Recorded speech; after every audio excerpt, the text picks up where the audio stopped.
அதாவது தூணிலும் இருப்பார், துரும்பிலும் இருப்பார்ன்னு சொல்லுவாங்கல்ல. அந்த மாரி தான் வந்து பார்த்தீங்க அப்டின்னா, ரோகிணியும், ரோகிணியுடைய அம்மாவும் எல்லா இடத்துலயும் இருக்காங்க. ரோகிணியோட அம்மாவுக்கு சாப்பாட்டுக்கே வழி இல்லாம தான் ஒவ்வொரு கோயில் கோயிலா போயிட்டு அன்னதானம் சாப்பிட்டுட்டு இருந்தாங்க. ஆனா வந்து பார்த்தீங்கன்னா, அந்த அறிவு போர்டிங் ஸ்கூலுக்கு வந்து கார் எடுத்து ரோகிணி போகும்பொழுது, இவங்க பின்னாடியே ஆட்டோல ஃபாலோ பண்றாங்க. அதுக்கு முன்னாடி ஒரு ஸ்கூல்லேருந்து வெளில கூட்டு வரும்போது அங்கேயும் ஃபாலோ பண்றாங்க. இப்டி அப்படியே வந்து இந்த ஜேம்ஸ் பாண்ட் படத்துல இருக்கக்கூடிய மாரி ஒரு ஆளா வந்து அவங்க அப்படியே ஃபாலோ பண்ணி போறாங்க. அதுக்கெல்லாம் காசு எப்படி வந்துச்சு? இல்ல என்ன பண்றாங்க? இல்ல பறந்து கிறந்து போவாங்களாங்கிறது நமக்கு தெரியாம இருந்துச்சுல்ல. அதே மாரி தான் ரோகிணியும் எல்லா இடத்துலயும் இருக்காங்க.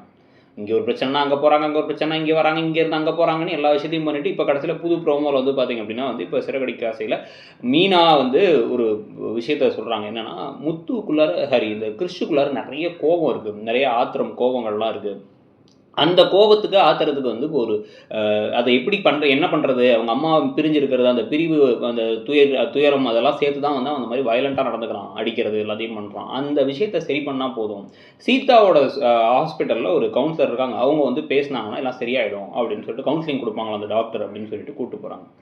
ஸோ இந்த இடத்துல என்ன பண்றாங்கன்னா, ரோகிணி அங்கேயும் போயிடுறாங்க. ரோகிணி அங்கேயும் போயிட்டு போன உடனே வந்து டாக்டரை போய் பார்க்க போணும். டாக்டரை பார்க்கும்பொழுது வந்து பார்த்தீங்கன்னா, முத்துவும் மீனாவும் உள்ளார போகாம அவங்க 2 பேரும் என்ன பண்றாங்க அப்படின்னு வந்து பார்த்தீங்கன்னா, இந்த குழந்தையை பார்த்துக்கோ அப்படின்னு சொல்லிட்டு சீதாட்ட ஒப்படைச்சிட்டு போயிடுறாங்க. அப்பவே நமக்கு தெரியும் என்ன நடக்க போகுதுன்ட்டு. இந்த பையன் ஒண்ணு வந்து சீதா வந்து இந்த ரோகிணியை பார்த்து ரோகிணி ஒரு அப்பாயின்மெண்ட் வாங்கியிருக்காங்க வேற ஒரு டாக்டரை பார்க்கறதுக்கு. அவங்கள வந்து நீங்க கொஞ்சம் பார்த்துக்கோங்க கிறிஸ்ன்னு சொல்லிட்டு போக, கிறிஸ் கிட்டக்க என்ன பத்தி என்ன கேட்டாலும், அம்மான்னு கேட்டாலும் நீ அந்த டாக்டர்ட்ட சொல்லக்கூடாது அப்படின்னு வந்து ஒரு பையன் அவருக்குள்ள இருக்க வயலன்ஸை சரி பண்ணணும் அப்படிங்கிறத பத்தி அவங்களுக்கு கவலை இல்லை. ஏன் அப்படி இருக்காருங்கிறத பத்தி கவலை இல்லை. ஸ்கூல்லேருந்து தப்பிச்சு போயிருக்காரு. உயிருக்கே ஆபத்து வர மாதிரி நிலைமையில இருந்திருக்காரு. அதை பத்தி கவலை இல்லை. இது எதை பத்தியுமே கவலைப்படாம தன்னை பத்தி மட்டும் கவலைப்பட்டு என்னை பத்தி சொல்லாத அப்படின்னு மட்டும் சொல்லிட்டு வந்துடுறாங்க.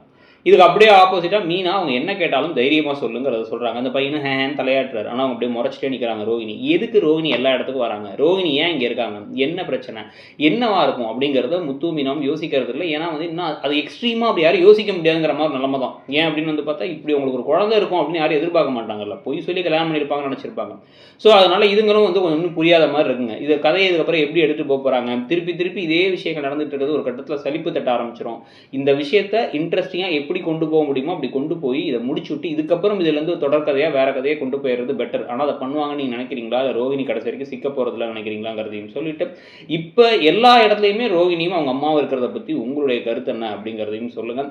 கூடவே நீங்கள் இந்த சீரியலில் என்ன எதிர்பார்க்குறீங்க அடுத்த கட்டமாக அப்படிங்கிறதையும் மறக்காமல் சொல்லிட்டு இடம்பொருள் சேனலையும் சப்ஸ்கிரைப் பண்ணி நம்மளோட இன்னொரு சேனலான இடம்பொருள் நவ்வையும் சப்ஸ்கிரைப் பண்ணிக்கோங்க. அதில் தான் வந்து பார்த்தீங்கன்னா ஷார்ட்ஸ் வீடியோலாம் நம்ம போடுவோம்.